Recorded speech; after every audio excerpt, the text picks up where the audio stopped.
Well guys, आज की video में बात करें टोक्यो गहोल एपिसोड 11 के बारे में। इफ इन केस पहले से देखे ही नहीं, प्लेलिस्ट का लिंक वीडियो डिस्क्रिप्शन में जाएगा, बड़ी सन जगह चेकआउट कर सकते हो। जिसकी स्टार्टिंग में आमुन को मिलने वाला एक नया क्वीन के, और वही कार्की का भी जेसन किडनैप करके एक नई सी जगह पे लेके आया था। दूसरी तरफ जैसा अपन देखे थे, आर्टिको में आता है सुकियामा। देखने के बाद टोक्को और नीचो काफी गुस्सा होते हैं, पर याशिमुरा कहता है कि अपने पास साथी और है ही नहीं, तो अपने पास कोई और चॉइस बची नहीं थी इसे बुलाने के अलावा। पर टोका के मन में यही था, हम तो तुझे मरने के लिए छोड़ के गए थे, पर तू जिंदा कैसे बचा। तो सुकियामा कहता है कि तुम्हारी एडवाइस मेरे काम आई, मैंने अपने आप को खाया और उसके बाद मुझे पता चला कि मैं कितने ज़्यादा टेस्टी हूँ। सच ब्रूटल। पर टोका के मन में यही था, अगर इसको भी अपने साथ लेके चलेंगे तो मौके का फायदा उठाते हुए क्या पता कानकी के साथ क्या करे। लेकिन तसल्ली देते हुए रेंजियोमो कहता है इसकी टेंशन मत लो, मैं इसके ऊपर ध्यान रखूंगा। और ये भी बताता है कि जितने भी इंसान 11 वोट में रहा करते थे, सीजन इन्वेस्टिगेटर उन्हें साइड में कर दिया, बिकॉज एक वोर छेड़ने वाले हैं। याशिमुरा को भी एक मौका दिखा कि जैसे ही सीजन इन्वेस्टिगेटर अगोरी ट्री के ऊपर अटैक कर रहे होंगे, ये बहुत बढ़िया चांस है अपने लिए कानकी को बीच में से निकालने का। टोका भी एक बार के हाँ करती है। वही दूसरी तरफ जैसे कानकी को होश आया तो जेसन कहता है ये मेरा कमरा है, फिलहाल टटारा चाहता है तू भी हमारे साथ अगोरी ट्री का हिस्सा बने, तू हमारे काम आ सकता है। लेकिन जब से मैं तुझसे पहली बार मिला, मैं कब से तुझे यहीं पे लेके आना चाहता था, पर मुझे डिसअपॉइंट मत करियो। इसके अलावा जेसन ने कानकी को एक इंजेक्शन भी दिया था ताकि जो इसका कागुनी वगैरह है उसकी एक्टिविटी स्लो डाउन हो जाए और इसे इंसान की तरह स्लाइसेस छोटे छोटे कर सके। एक इंजेक्शन और देता है इसके म्यूकस मेम्ब्रेन में, जो कि आग के बिल्कुल नीचे होता है, यानी कि आग के अंदर बिल्कुल इंजेक्शन घोप दिया था। सच में काफी बुरे तरीके से कानकी चीख रहा था बचाओ बचाओ बचाओ। और वही दूसरी तरफ सीसी इन्वेस्टिगेटर भी देख रहे थे कि जो 11 वुमेन शॉपिंग मॉल है उसे ऑक्यूपाई कर रखा है गोल्स ने। 500 से भी ज्यादा गोल्स है, डेफिनेटली वो उनका बेस होने वाला है, आप उनको वहीं पे जाके अटैक करना चाहिए। इसी के साथ शिरोहारा भी माडो की कलेक्शन में से आमुन को एक क्वीन की देता है। कह रहा था कि माडो ने कहा था कि जब माडो की डेथ हो जाए तो ये आमुन को दे दियो, सिमिलरली इसको दिया। इतने में मीटिंग के बीच में एक बंदा आता है कि 11 वुमेन में जितने भी इंसान थे उन सबको बाहर निकाल दिया गया है, अब वहाँ पे सिर्फ गोल्ड बचे हैं। तो सारे तैयार हो जाते हैं फाइट करने के लिए, छोटे छोटे ट्रूप्स बना के बस और कार के अंदर भर के।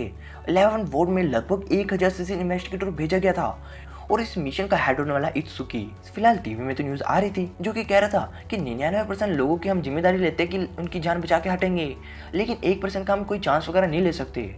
पर दूसरी तरफ हीडियो को भी टेंशन थी, कान की क्या हुआ तुझे। पर इसके हाथ में भी वही जो सीसी इन्वेस्टिगेटर जिसे टोका ने मारा था उसका न्यूज़पेपर में भी कुछ घपला करने की सोच रहा है। एक बार के लिए बात की तो जेसन की काफ़ी ब्रूटल तरीके से कानकी को टॉर्चर कर रहा था। अब तक 559 टाइम्स मार चुका है और भी करना चाहता है, लेकिन फ्लोर काफ़ी गंदा हो गया। कहता है कि मैं इतने फ्लोर साफ हो रहा है, मैं थोड़ी देर बाहर जाकर रेस्ट घूम के आया। अंदर की तरफ आता है बोन्जो सफाई करने के लिए और कहता है टेंशन वगैरह मत लो, मैं कोई जुगाड़ ढूंढ लो तुम्हें यहाँ से निकालने का। एक बार के लिए कानकी को समझ नहीं आता कि मेरे साथ ये सब क्यों हो रहा है। पर बोन्जो कहता है तुम यार काफ़ी अच्छी हो, मैं रीजे को ढूंढता काफ़ी टेंशन में यहाँ पे आया था, और तुम अगर कहते हो कि वो मर गई मैं संभाल नहीं पाता, पर तुमने मेरे इमोशंस का भी ध्यान रखा, तुम काफ़ी अच्छे हो, टेंशन वगैरह मत करो। अगले शिफ्ट में सफाई करने के लिए मेरे दोस्त आने वाले हैं और डेफिनेटली वो तुम्हें यहाँ से एस्केप कर देंगे। इस साथ बोन्जो ने तो सफाई कर दी। वही बात किया तो आर्टिको में जैसा कि सब लोग इंतजार करते एक और मेंबर का, रेंजी लेके आए उसी मेंबर को जिसका नाम था यूटा। और याशिमुरा भी कहता है फिलहाल सब लोग आ चुके तो हमें भी यहाँ से चलना चाहिए। वही दूसरी तरफ जैसा कि सीजन इन्वेस्टिगेटर ट्रूप्स वो नंबर 11 में जा रहे थे जिसमें शिरोहारा भी था। जेसन की प्रोफाइल को देख रहा था एंड कहता है कि जब पहली बार जेसन को पकड़ा गया सीजन इन्वेस्टिगेटर के द्वारा तो उसे गोर के सेंटर में भेजा गया था। वहाँ का इंचार्ज इन्वेस्टिगेटर काफ़ी डिस्टर्ब माइंडेड का था और जेसन को काफ़ी बुरी तरीके से टॉर्चर करता था, सच ब्रूटल। इवन दो उस टॉर्चर से बचने के लिए जेसन ने अपने आप की पर्सनैलिटी को चेंज करते हुए सेम उसी इंचार्ज जैसी पर्सनैलिटी को चेंज करा और वहाँ से भाग गया। इन सब के बाद जेसन अपने विक्टिम को सेम उसी तरह से टॉर्चर करने लग गया जैसे कि उसे गोल्ड के प्रिजमेंट सेंटर में किया जाता था। एक बार के लिए बात की तो अगोरी ट्री में एट्रो टटारा भी प्लान करते सभी की ड्यूटी कौन कहाँ पे खड़ा होगा और खुद भी अपनी ड्यूटी निभाने के लिए चल देते हैं। जेसन कानकी को टॉर्चर करते हुए, जो कि खुद भी अगोरी ट्री का मेंबर है, इसके कान में डालता है कान खंजूरा। फिलहाल फाइनल पोजीशन में सारे लोग आ चुके। इस बिल्डिंग के बाहर की तरफ खड़े सीजन इन्वेस्टिगेटर चारों तरफ से घेरे हुए। अंदर की तरफ आर्टेकू वाले भी घुस चुके जिसमें है टोका, निशियो, रेंजियोमो, यूटा एंड सोकियामा। इसी के साथ अगोरी ट्री वाले कुछ बंदे खिड़की पे खड़े हैं ताकि उनको मुकाबले की टक्कर दे सके।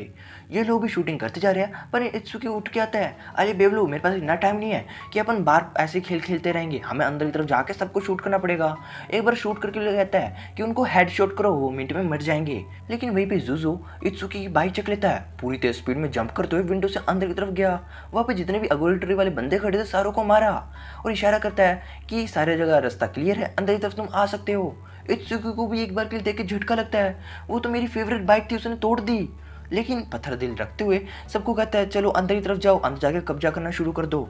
सिमिलरली टोका और भी जैसे ऊपर की तरफ जा रहे थे, रास्ते में जो भी अगोरिटरी वाला आया उसका खेल भी खत्म करा। सीसी इन्वेस्टिगेटर भी अंदर क्लियर करने में लगे थे।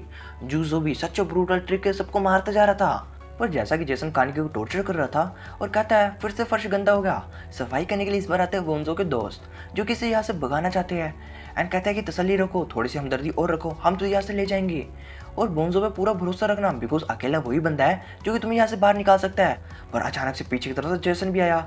मैं भी देख के लगता है कि इसने उनकी बातें सुन ली, लेकिन क्या पता टॉर्चर फिर से कान क्यों करना चाहता हो। जैसा कि आमोन भी बैटल में पूरा बिजी था, लेकिन देखिए टोका ऊपर की तरफ आता है। ये तो रैबिट हेड है जिसने माडो को मारा था, मैं माडो का रिवेंज लेने के लिए आया हूँ। और बाहर की तरफ आटेकू वाले जिसमें आया था योशिमुरा, काया और हिने में बैठे थे। एंड काया के पास पावर थी कि दूर की जितनी भी आवाज़ें वगैरह हुई सुन पा रही थी। एंड बताती है कि अपने योशिमुरा को वो लोग अंदर की तरफ जा चुके हैं। लेकिन योशिमुरा को लगता है चीज़ें यार काफ़ी कॉम्प्लेक्स हो चुकी, मुझे भी अंदर जाके सुलटना पड़ेगा और हिनिमे का अपना ध्यान रखना। और अंदर की तरफ जाता है अपनी गोल वाली फॉर्म में। पर टोका को समझ नहीं आता एक बार के लिए आमोन इसके पीछे क्यों कर रहा है। इसको जानती तो नहीं थी सही तरह, लेकिन याद आता ठीक है माडो की जान का बदला लेने के लिए आया है, लेकिन इसके पास इतना टाइम नहीं है। तभी साइड की तरफ से आगुरिटरी वाले बेंजी ब्रदर्स आते हैं, आमोन के ऊपर अटैक करते हुए जिसका फायदा उठाते हुए टोका जैसे भागी। दूसरी तरफ सुकेमा, रेंजियोमो और योटा को दिखा नोटो जो कि एस्टेरेटेड काफ़ी पावरफुल वाला गोल है, एक बार के लिए इसके ऊपर अटैक करने के लिए जाते हैं। एंड दूसरी तरफ आमोन को भी ये दो एस्टेरेटेड गोल से मुकाबला हो गया बेंजी ब्रदर्स। लेकिन याद आता है माडो का किस्सा कि इस तरह से एक सीजन इन्वेस्टिगेटर ह्यूमंस की लिमिटेशन को पीछे छोड़ते हुए गोल को हरा सकता है। आमोन को लगता था मसल्स और स्टैमिना हो तो बड़ी तरह से हरा सकता है, लेकिन माडो कहता है नहीं, इससे तो बस तुम्हारा दर्द कम होगा। अगर तुम्हें गोल को हराना है, उसे अपने कब्जे में करना है, तो तुम्हें पूरा वाइल्ड तरीके से, एक बिल्कुल डर्टी तरीके से खेलना पड़ेगा। इवन दो मेरे पास एक क्वीन के भी है जो कि तुम्हारी पर्सनालिटी पे बिल्कुल सूट करता है, और हो सकता है कि इस सफ़र के दौरान मेरी जान भी चली जाए, तो अगर मैं मर जाता हूँ तो तुम उस क्वीन की को ले लेना मेरी डेथ के बाद। और सिमिलरली उसकी डेथ वगैरह हुई थी और उसको मिले थे कमाल के ब्लेड जो कि आपस में दो टुकड़ों में टूट सकते हैं और सच्चे ब्रूटली डर्टी ट्रिक्स मार देता है। फाइनली बेंजी ब्रदर्स को मारा, लेकिन तभी पीछे की तरफ दिखता है आमोन की खिड़की में से उड़ता हुआ एक अजीब सी शैडो ऊपर की तरफ जा रही है। टोका भी जैसे छत पे जा रही थी, लेकिन तभी इसके ऊपर अटैक आया। अटैक से बचाने के लिए निशियो ने अपनी जान की बलि दी, लेकिन ये था इसका भाई आयोटो। अरे तुमसे फिर से मुलाकात होगी मेरी बहन, तू यहाँ पे क्या कर रही है। लेकिन ये भी सिर्फ फाइट करना चाहती है।